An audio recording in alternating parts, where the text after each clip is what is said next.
बाजार flat open हुआ 50,700 पे गया और अगर इस लेवल पर कुछ इस तरह का पैटर्न बन जाए तो भी आप वहां से शॉर्ट कर सकते हैं। लेकिन अगर 50,700 पे कुछ इस तरीके से बाजार ने ब्रेक किया तो जाकर आप लॉन्ग प्लान करिएगा। इसको बहुत अच्छे से ध्यान रखिएगा। डाउन साइड में तो दिक्कत ही नहीं, क्योंकि आप ट्रेंड को फॉलो कर रहे होंगे।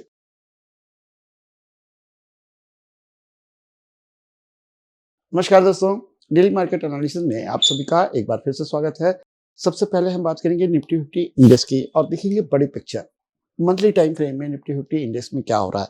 तो स्क्रीन पे ध्यान दीजिए, निफ्टी 50 इंडेक्स का मैं मंथ का चार्ट यूज कर रहा हूँ। यानी यहाँ पर है एक कैंडल मंथ के सेंटीमेंट को प्रेजेंट कर रही है, यानी किस तरीके से मंथ में ऊपर गया और किस तरीके से मंथ में नीचे आया। यहाँ आपको एक ट्रेंड लाइन और हार्मोनिक का XABCD पैटर्न देखने को मिलेगा। घबराइए नहीं, मैं ये नहीं कह रहा कि 17,860 आएगा, मैं ये कह रहा हूं कि यहाँ पर डबल टॉप है। ठीक है, ये आपका स्विंग लो है और यही मीन हर्डल है, लेवल है आपका 21,743।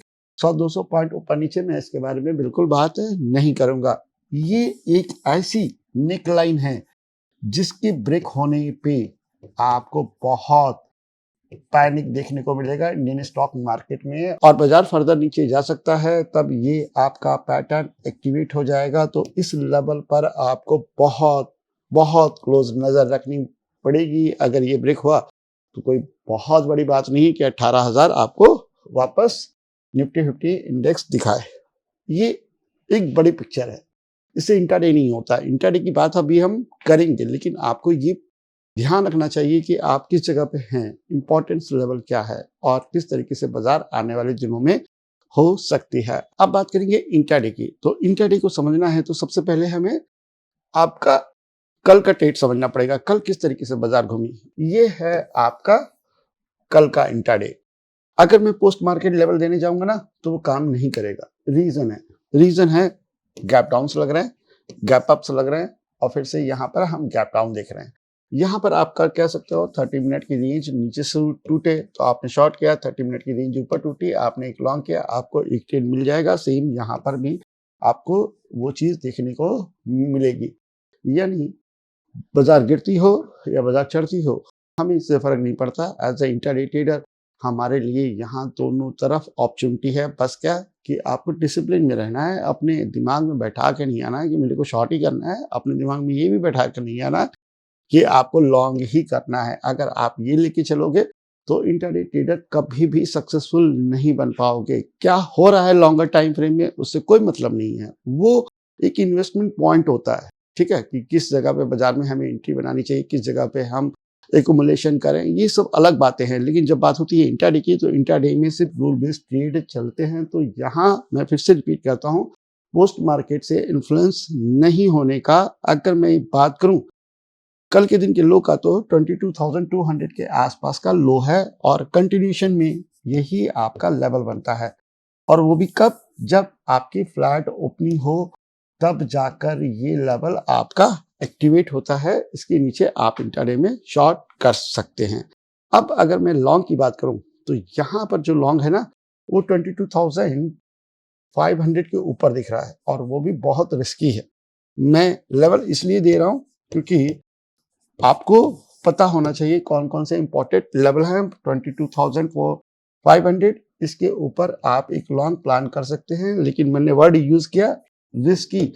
इसका सिर्फ एक ही मतलब है कि हम पोजीशन साइज से मैनेज करेंगे। ये नहीं मतलब है कि हम ट्रेड नहीं करेंगे। ट्रेड इंट्राडे में हम करेंगे।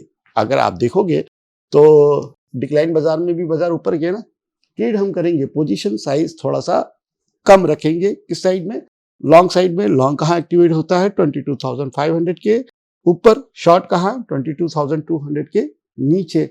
अब फ्लैट ओपनिंग में ये दोनों ही लेवल आपके काम करेंगे। लेकिन अगर गैप अप और गैप डाउन हुआ तो फिर से आप फॉलो करोगे 30 मिनट की रेंज को। सिंपल सा मेथड है, कोई रॉकेट साइंस इसके अंदर है ही नहीं। आपको 1 से 2 ट्रेड मिलेगी और मेरा मानना है कि अगर एक सक्सेसफुल भी ट्रेड इंट्राडे में मिल जाती है तो आपका दिन बन जाता है। बाकी आप 50 ट्रेड करो उसका कोई भी सेंस नहीं बनेगा। लॉजिक बेस 1 ट्रेड भी बहुत ज्यादा है। आप यहाँ पे भी देखेंगे तो सेम चीज, ठीक है, बाजार डाउन साइड जा रहा है, बैंक निफ्टी इंडेक्स भी डाउन साइड जा रहा है, निफ्टी इंडेक्स भी डाउन जा रहा है, लेकिन जब भी गैप डाउन होता है और 30 मिनट की रेंज टूटती है तो क्या नीचे नहीं जाता? क्या 30 मिनट की रेंज टूटती है तो नीचे नहीं जाता? और अगर हम गैप की बात कर लें, फिर से 30 मिनट की रेंज का हाई टूटता है तो क्या ऊपर नहीं जाता? क्या आपको ट्रेड नहीं मिलता? मिलता है ना? तो ये सब चीजें आपको समझ के ही ट्रेड करना है। अब यहाँ पर मैं फिर से बात करूंगा फ्लैट ओपनिंग की, तभी आपके लेवल काम करेंगे।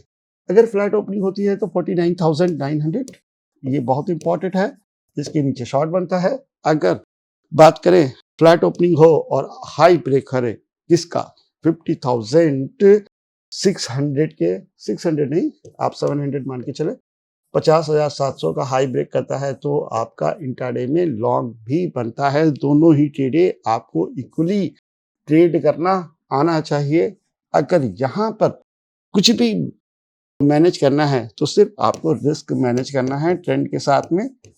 क्वांटिटी थोड़ी ज़्यादा हो सकती है, ट्रेंड के अगेंस्ट में क्वांटिटी थोड़ी कम हो सकती है, बस इतना ही साइंस आप लगाए। ज़्यादा सोचने समझने की जरूरत नहीं है, जिस तरीके से बाजार है वैसी मान लें, उसी के हिसाब से अपने प्लान को सेट करें। इसी को हम ट्रेडिंग कहते हैं। बाकी अगर कहीं पर भी डाउन साइड रिवर्सल मिलता है तो वो आपको ज़्यादा बेनिफिट बनाएगा। अब आप पूछोगे सर डाउन साइड रिवर्सल कैसे? तो जैसे कि मान लीजिए बाजार फ्लैट ओपन हुआ, 50,700 पे गया और अगर इस लेवल पर कुछ इस तरह का एम पैटर्न बन जाए तो भी आप वहां से शॉर्ट कर सकते हैं। लेकिन अगर 50,700 पे कुछ इस तरीके से बाजार ने ब्रेक किया तो जाकर आप लॉन्ग प्लान करिएगा। इसको बहुत अच्छे से ध्यान रखिएगा। डाउन साइड में तो दिक्कत ही नहीं, क्योंकि आप ट्रेंड को फॉलो कर रहे होंगे। लॉन्ग साइड में हमेशा आपको ये दोनों चीजें ध्यान रखनी चाहिए। तो बस इतना सही है। बाकी आप बताइए आपके ट्रेड कैसे जा रहे हैं, कमेंट्स में जरूर लिखिएगा। अगर कोई क्वेश्चन हो तो उसको भी जरूर पूछें। तब तक के लिए आज्ञा दीजिए, मिलते हैं नेक्स्ट वीडियो में। थैंक यू, नमस्कार, धन्यवाद, जय हिंद।